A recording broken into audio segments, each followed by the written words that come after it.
Yeah, the second unit, if you ask me that question, the second unit, we need more, a little bit more depth at a few positions. And I don't want to name them because I don't want to embarrass the kids, but we need some guys to step up at a few positions, and then I think I'll feel better about our overall team on defense.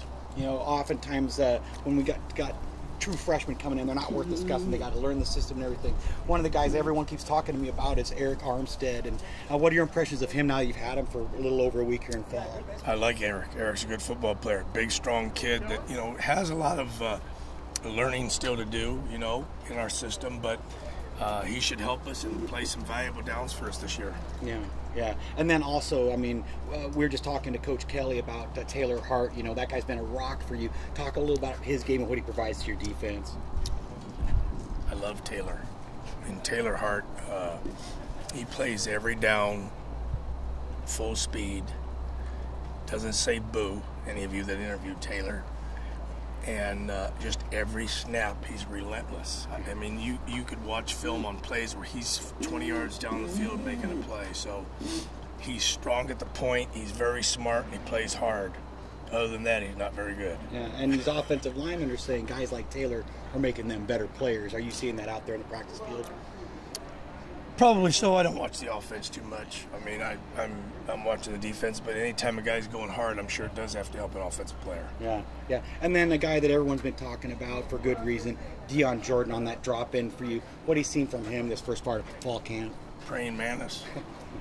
The praying mantis is relentless. He's all over the field.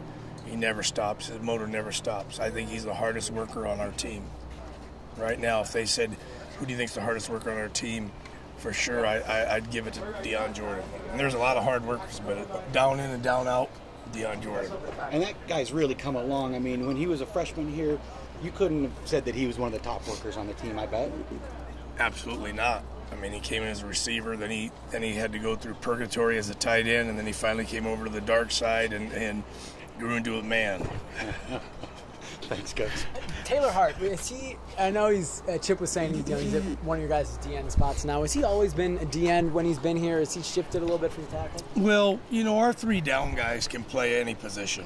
So, without giving too many secrets, they can play any of those positions. DN, nose guard, tackle. We've evolved to that.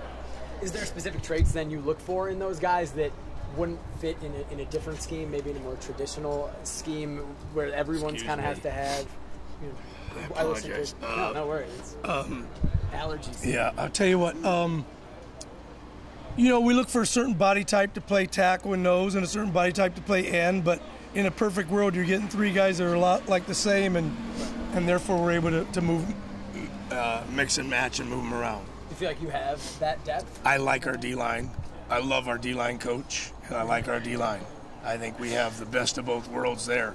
I have an outstanding coach. I have outstanding coach at every position, and I wish they'd get more credit. I really do. But Az does a great job with the D-line. He's a gruff, tough, no-nonsense guy. The guys know that, though.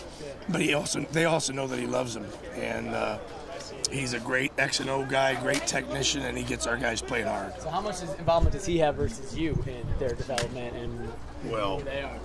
I'd say he has the most involvement in their development. He coaches the D-line, So, just like our DB coach has more, coaches the DBs. So, yeah, without a question, Az is the one that's developing those D-line. Is there one spot that you work more closely with, or you even? I move around, but I'm working more with nickels and dimes this year so that we have those guys get extra coaching, kind of like Coach Kelly does with some of those hybrid running back receiver guys. I'm doing the same thing on defense. Cool.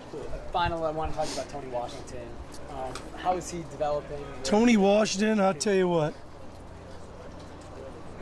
Tony's becoming a better football player.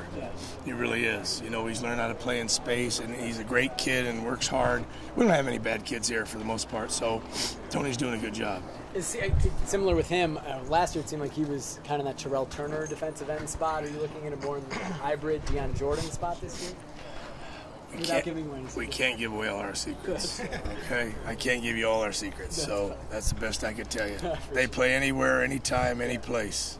You feel lucky to have these guys that can do that you can move around? Absolutely. Our D linemen are really smart. There's a lot of D linemen that don't understand what's going on, but our guys really do. Is it more physical or mental to be able to switch, to be able to kind of play all those spots? I think, well, it's a little bit of both, but you got to have technique, and our guys hit the sled for, like, if we have 15 periods of practice, they hit it for 25. So they're always hitting the sled. Thanks, Coach. Appreciate the time. Last year you guys played 4-3 versus 3-4. Are you pretty much a 3-4 team now, or? I don't know. Is that one of the secrets you can't give up? No, we're both. I know, but I don't look at the percentage. Depends on what they give us. Okay. And I'm not being a No, jerk, I Aaron. understand. No, I Depends on understand. what kind of surface we get and things of that nature. So that's why it's hard to answer these questions, because it gives out information that Right. No, I don't want to respect keep from you, but I don't want to. Yeah. No, I completely respect it. But like we were talking to Chip about Taylor Hart as a defensive end versus him being a defensive tackle. Right. He's saying he's a defensive end, but we don't all recall seeing him play too much defensive end in the 4-3. We've seen it in the 3-4, Right. which is a completely different animal. So. Right. Yeah, it depends on what the calls are, and that's the best I could say right now. Let's go. One of these days I'll draw.